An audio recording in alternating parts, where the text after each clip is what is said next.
সময়, যেই শব্দটির সঙ্গে জড়িয়ে আছে অতীত, বর্তমান আর ভবিষ্যৎ। অতীত কেবলই আমাদের স্মৃতি। বাস্তবে সময়ের এই স্তরের অস্তিত্ব না থাকলেও বিভিন্ন ঘটনার ইতিহাস ব্যাখ্যায় তাত্ত্বিকভাবে আমরা সময়ের অতীত নামক স্তরের শরণাপন্ন হই। বাস্তবে আমরা শুধু বর্তমানকেই দেখি, আর বর্তমানের অভিজ্ঞতার আলোকে আমরা কোনো ঘটনার ভবিষ্যৎ কল্পনা করতে পারি। কিন্তু আপনি কি কখনো ভেবে দেখেছেন সময় কিভাবে গণনা করা হয়? আপনি কি জানেন কোরআন সময় গণনায় এমন এক নিখুঁত গাণিতিক সত্য বলে দিয়েছে যা আধুনিক বিজ্ঞান হাজার বছর পর প্রমাণ করতে পেরেছে? মহাগ্রন্থ আল কোরআনের 18 নম্বর সূরা আল কাহাফ। কাহাফ শব্দের অর্থ গুহা। আজ থেকে হাজার হাজার বছর আগে সত্যান্বেষী কয়েকজন যুবক তৎকালীন অত্যাচারী রাজার হাত থেকে বাঁচার জন্য পাহাড়ের এক গুহায় আশ্রয় নিয়েছিল এবং এক ঘুমেই সেখানে কেটে গিয়েছিল শত শত বছর। আপনারা অনেকেই হয়তো ঘটনাটি জানেন, কিন্তু ওই যুবকেরা গুহার ভেতরে ঠিক কতদিন ঘুমিয়েছিল এ নিয়ে কিছুটা বিতর্ক দেখা যায়। এরশাদ হচ্ছে, ওয়ালাবিসু ফি কাহফিহিম সালাসামিআতিন সিনিনা ওয়াজদাদু তিসআ। তাদের উপর তাদের গুহায় 300 বছর অতিরিক্ত আরও 9 বছর অতিবাহিত হয়েছে। এখান থেকে কেউ বলেন তারা 300 বছর ঘুমিয়েছিল, আবার কেউ বলেন 309 বছর ঘুমিয়েছিল। অর্থাৎ দুটো ভিন্নমত নিয়ে তৈরি হয়েছে বিতর্ক, যে বিতর্ক চলমান ছিল বহুদিন পর্যন্ত। অথচ অবাক করার মতো বিষয় হল, সূরা কাহফের এই 25 নম্বর আয়াত কিন্তু কোনো বিতর্ক সৃষ্টি করেনি, বরং আজ থেকে 1500 বছর আগে সময়ের গণনা সম্পর্কে দিয়ে রেখেছে এক অসাধারণ গাণিতিক ব্যাখ্যা।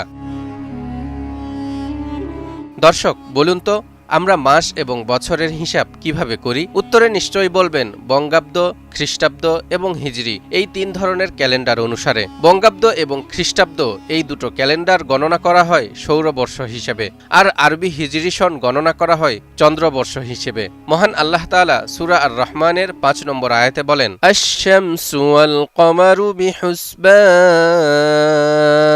সূর্য ও চন্দ্র হিসাব মতো চলে, অর্থাৎ সূর্য ও চন্দ্র যেমন হিসেব মতো চলে, তেমনি তোমরাও সূর্য ও চন্দ্রের হিসেব মেনে সময় গণনা করতে পারো। এবার আসুন সূর্য ও চন্দ্রের হিসেবে আমরা কিভাবে মাস এবং বছর গণনা করি তা একটু ব্যাখ্যা করি। সৌরবর্ষে বছর হয় গড়ে 365.242 দিনে, অর্থাৎ পৃথিবী সূর্যের চারপাশে একবার ঘুরতে যত সময় লাগে। আর চন্দ্রবর্ষে বছর হয় গড়ে 354.36 দিনে, অর্থাৎ চাঁদ পৃথিবীকে 12 বার প্রদক্ষিণ করতে যত সময় লাগে। তাই প্রতি বছর সৌর ও চন্দ্র ক্যালেন্ডারের মধ্যে পার্থক্য প্রায় 11 দিন।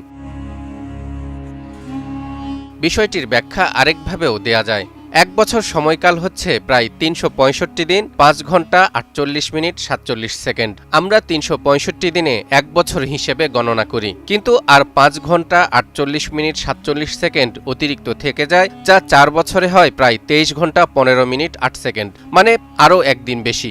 যার কারণে লিপ ইয়ারে, অর্থাৎ প্রতি 4 বছর পরপর ফেব্রুয়ারিতে 28 দিনের সাথে একদিন যোগ করে ব্যালেন্স করা হয়। অন্যদিকে চন্দ্রমাস 29 অথবা 30 দিনে সমাপ্ত হয়। এই হিসেবে 355 অথবা 354 দিনে বছর হয়, যা সৌর বছরের চেয়ে প্রায় 11 দিন কম হয়। এ কারণে প্রতি বছর রোজা ও ঈদ এগিয়ে আসে। এবার 300 সৌর বছর সমান কত চন্দ্র বছর? আসুন হিসেব করে দেখি। 300 সৌর বছর গুণন 365.242 দিন সমান 1,09,572.6 দিন। আবার সেই দিনগুলোকে চন্দ্র বছরে ভাগ করি।